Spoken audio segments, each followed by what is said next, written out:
Cuando mis queridas amigas de Alianza Social me invitaron a hacer una reflexión con ustedes, pensaba en el título y creo que la aproximación podía ser esto de la responsabilidad social en tiempos de incertidumbre. Pero es que el concepto de incertidumbre no es novedoso, no responde a una coyuntura política, sino más bien a una consecuencia de una evolución, de una resignificación, como dice mi amigo Oscar Chemmel, del tema de lo social. Eso ha generado inmensas incertidumbres en el mundo de lo privado, también de lo público. Y toda esta revuelta social ha generado unas demandas que, al ser insatisfechas, han tenido una respuesta política. Una respuesta política que requiere un pensamiento tremendamente asertivo en la manera de manejar lo que es la inclusión y sobre todo lo que es el respeto por las diferencias. Aún no estando de acuerdo con el pensamiento del otro, es la responsabilidad individual que se fundamenta en el respeto por el otro. Y ese elemento fundamentalmente va a acompañar mi reflexión. Pero quiero dar algunos números. Voy a hacer en tres partes la reflexión. Una es contexto, que está pasando no solo en Venezuela, sino Venezuela dentro del mundo. Dos, es cómo de esa filantropía, de esa muy importante necesidad que tiene la sociedad de un apoyo directo de la empresa, pero no por eso fuera de sus objetivos de negocio, fuera de su realidad y fuera de su experiencia, es decir, una filantropía mucho más estratégica, a una evolución de lo que se ha hecho llamar con mucha fuerza la responsabilidad social empresaria. Pero de esa responsabilidad social empresarial, ¿cómo se evoluciona más bien a programas y proyectos a procesos de gestión? Y luego voy a concluir con sostenibilidad. Déjenme decirle algunos números para comenzar. Una muy interesante encuesta que Herbert Torres presentó el año pasado en el evento de Perspectivas Sociales arroja que un 88% de la fuerza trabajadora mundial, y este es un promedio mundial de Gallup, encuentra un importante beneficio emocional cuando la compañía en la que trabaja se ocupa de otros, es decir, genera un impacto social por su forma de desarrollar sus actividades. Un 88% es una inmensa masa de trabajadores. ¿Dónde está lo verdaderamente preocupante? Que a nivel del mundo, cuando preguntan, ¿y de esa fuerza trabajadora, quiénes son los que están realmente comprometidos? Más de un 51% dice no estar comprometido. Apenas un número por debajo del 20% dice estar comprometido y el resto dice no contesto, no me importa, no participo.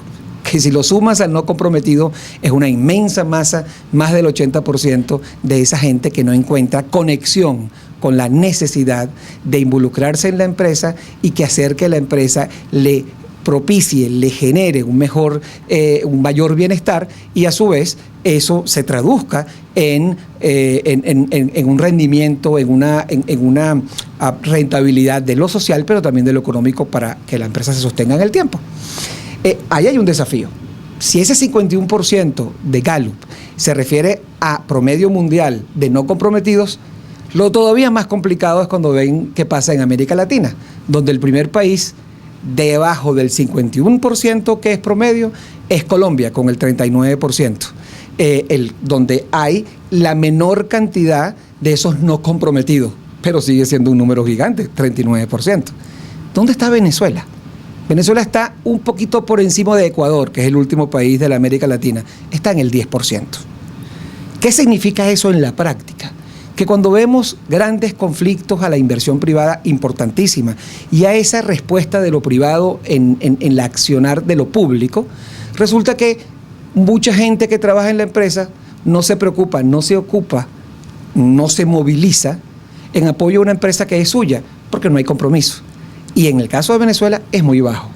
Claro que hay dignas excepciones y hay casos emblemáticos. Polar es uno de ellos, pero hay otros también. Otros que han demostrado que en procesos de alta complejidad de lo social o de altos acosos en términos de políticas públicas ha habido una defensa importante. Eso llama a la reflexión en los tiempos por venir. ¿Dónde está el foco fundamental entonces de una empresa cuando trabaja temas de responsabilidad social? No es ordeñar el pensamiento de qué voy a hacer en materia de responsabilidad social en qué parte de Venezuela. Es ocuparte primero de lo de adentro y después de lo de afuera. Las estadísticas de DIRCOM, de los directores de comunicación a nivel iberoamericano, muy recientes, hablan básicamente de 3 números que son sustantivos. En términos de tendencias, de cuáles son los focos sobre los cuales debe sostener el trabajo de un director de comunicaciones. En un 82% estamos hablando básicamente de áreas de comunicación interna. Un número interesantísimo además es notar que en un 76% dicen tengo que hacer responsabilidad social. Y en un número un poquito menor, que es el 71%, dicen sí, hay que hablar de comunicación institucional, comunicación corporativa. Esas son las estadísticas y eso es lo que dice que hay un trabajo importante a hacer en este contexto de lo social que tiene implicaciones en lo público, en lo político, es fundamental.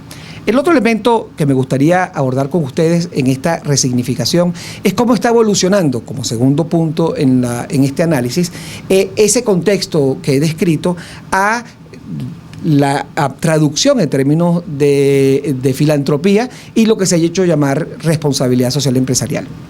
¿Cuáles son las expectativas y qué dicen los números? Digo una cifra para que vean cómo está cambiando el consumidor. Un consumidor que hoy no está aspirando que le digan qué es lo que fabrica la empresa.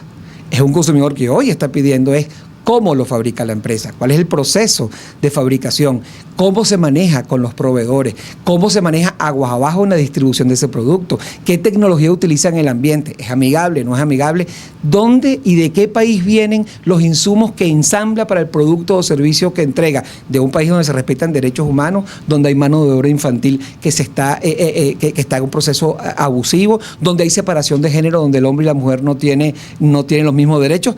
No estoy hablando de fantasía, no estoy hablando de futuro, estoy hablando de pasado y de un presente muchísimo más profundo, donde ese consumidor en las páginas y en los twitters, ese consumidor a través de este programa que actúa a través de redes sociales, justamente por la importancia creciente que tienen estas redes sociales, un consumidor que llama a los call centers de las empresas, que está preguntando esas cosas. ¿Pero por qué ese consumidor fundamentalmente está utilizando nuevas redes?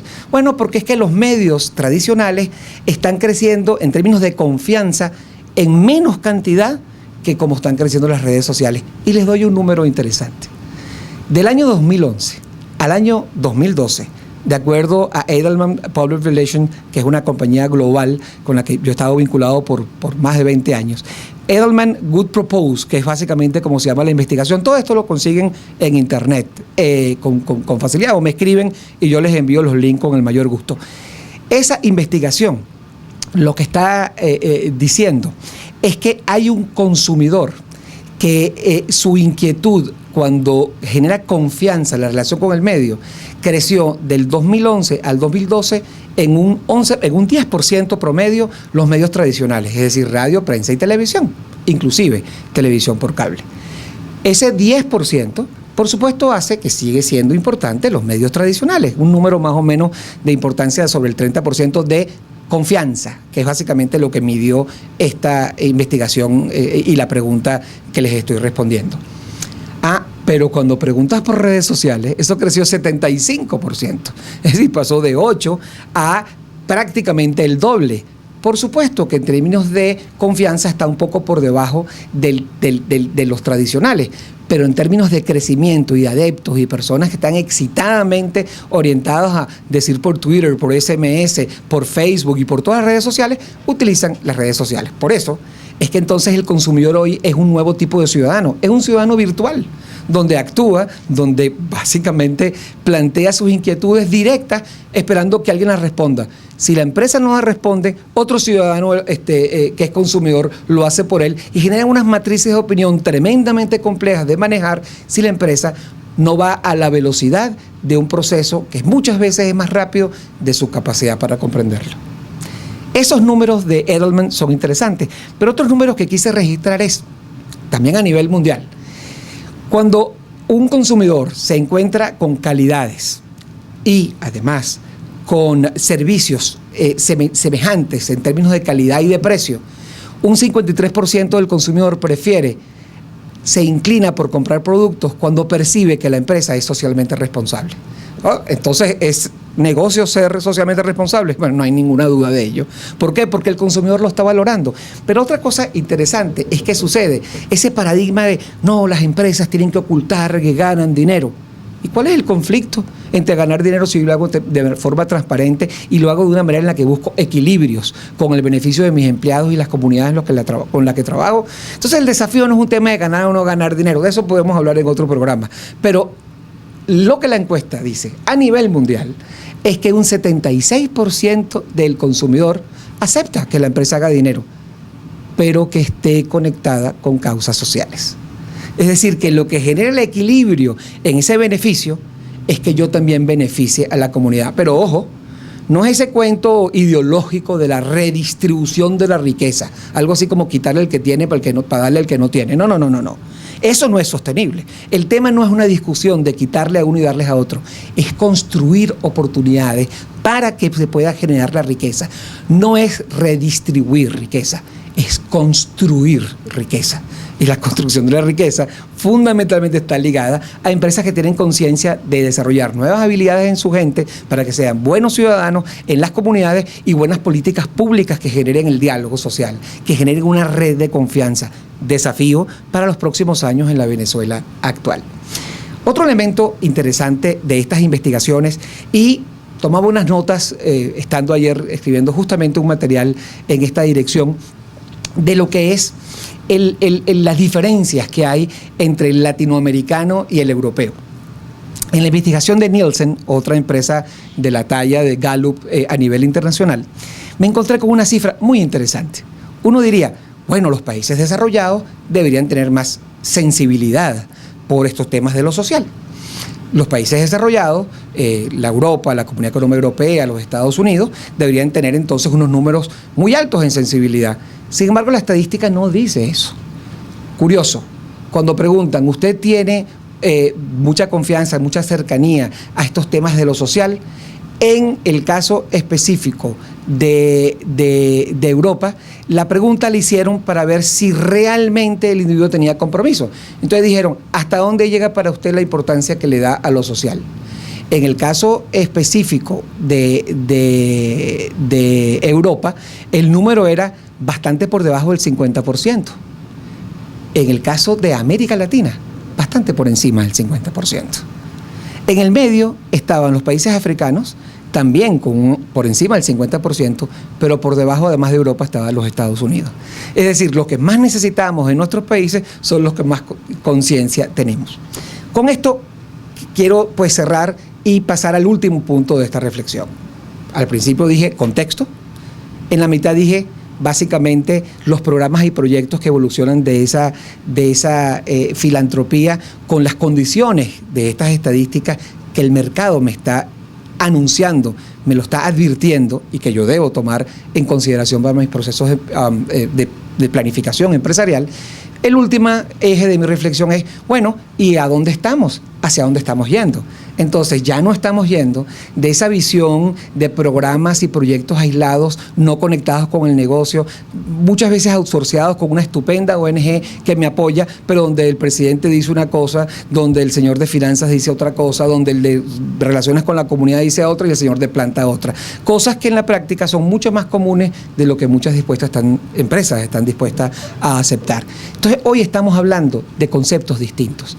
Estamos hablando de la construcción de un puente que conecte programas y proyectos de responsabilidad social a procesos en empresas que sean socialmente responsables. ¿Por qué?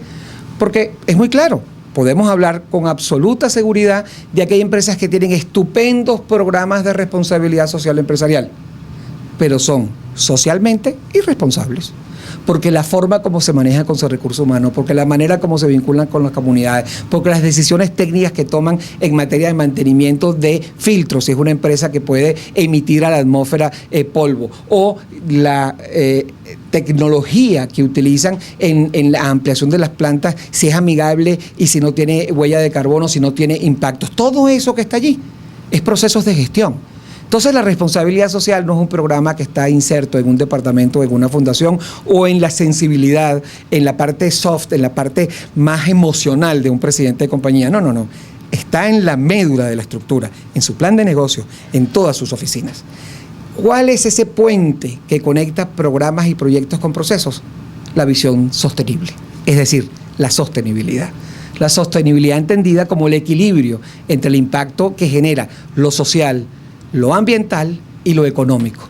Y los conceptos que hoy se están hablando es de valor compartido. Nestlé es líder en esa discusión, basado en las reflexiones de Michael Porter, y todo esto ustedes lo pueden conseguir en las páginas de internet.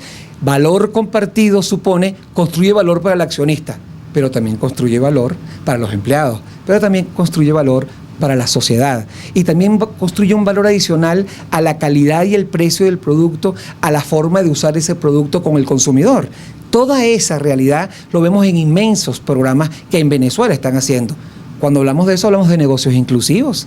Esas propuestas de valor compartido es como yo desarrollo un negocio y en vez de outsourciarlo con alguien fuera de la comunidad o contratar a alguien que viene de otra ciudad a trabajarme en la ciudad donde está mi planta, es ubicar fundamentalmente dónde estoy, qué es lo que hago con mi comunidad, y desarrollo negocios que los incluyan, que los dejen de convertir en vecinos para ser socios en la construcción del bienestar y en la construcción de una riqueza para ambos.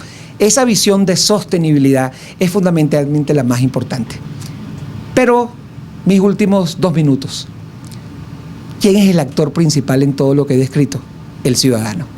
El ciudadano que hoy es elector y que hoy es consumidor exigente, porque hay mucha estadística que no conté, en otra oportunidad será, de cuáles son los elementos que llevan a esos consumidores a cuestionar las empresas, y cómo ustedes verán que no aparece el que tenga un programa de responsabilidad social, sino que respete a los derechos humanos, que respete al ambiente, que respete al trabajador, que tenga una relación de transparencia, etcétera, etcétera, etcétera de cosas.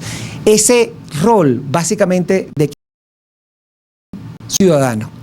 Pero en la Grecia antigua, y lo decía en el último y muy extraordinario evento que generosamente la Alianza me invitó a cerrar en octubre pasado, estamos hablando de que en la Grecia antigua, en ese momento donde nacían las democracias, donde estaba la polis, es decir, donde caminaban aquellos señores muy vestidos de blanco llamados sabios, esos filósofos, bueno, esos señores estaban allí, dividían a la polis en 2 grupos muy definidos de tipos de habitantes. Había un tipo de habitante que era consciente de sus derechos, defendía esos derechos y cumplía deberes. Esos señores se llamaban ciudadanos. Esos ciudadanos que están hoy cambiando al mundo por el nivel de conciencia de lo que lo social supone para que el desarrollo económico sea sostenible y para que el desarrollo ambiental donde vivamos sea también sostenible. Pero había otro grupo, un grupo distinto. Ese grupo era aquel que no le importaba lo público, aquel que básicamente de forma egoísta se interesaba en lo suyo. Y ese grupo de habitantes de esa Grecia antigua se llamaban idiot, es decir, se llamaban idiotas. ¿Cuál es el desafío? Amarrar el idiota que tenemos por dentro. Es decir, ¿cómo tú entiendes que el no estar conectado con lo público, y lo público no es solo administración pública, no es gobierno, lo público actúa en la sociedad, los problemas y la mejoría de la sociedad son responsabilidad de nosotros, los ciudadanos, pero hay muchos idiotas. Así que yo les invito a reflexionar en este origen, busquen, googleen esto en internet y verán cuántas definiciones de la idiotez tenemos por dentro y que es fundamental enfrentarla, porque el idiota en las tiras de Mafalda, y no voy a dejar de mencionar Mafalda porque nunca lo hago, es aquel que leyendo el periódico, mi amigo Manolito, se volteaba a Mafalda y Mafalda le decía: ¿qué estás leyendo tú en ese periódico? Y Manolito le decía: estoy leyendo la cotización del mercado de valores. Y Mafalda le dice: de valores morales, espirituales, artísticos, humanos. Y se voltea con cara de extrañeza el amigo hijo de don Manolo, le dice: no, de los que sirven. ¿Cuáles son los valores que te sirven? ¿Cuáles son los valores que me sirven? ¿Cuáles son los valores que les sirven a todos los que estamos queriendo construir bienestar? Porque si no los alineamos y no nos encontramos y no construimos diálogo respetando las diferencias y de manera inclusiva en las ideas aún distintas, nosotros no vamos a construir bienestar. ¿Y saben qué? Yo quiero vivir y seguir profundizando estas reflexiones aquí, en mi país, hacia haciendo país. Señores, gracias por invitarme.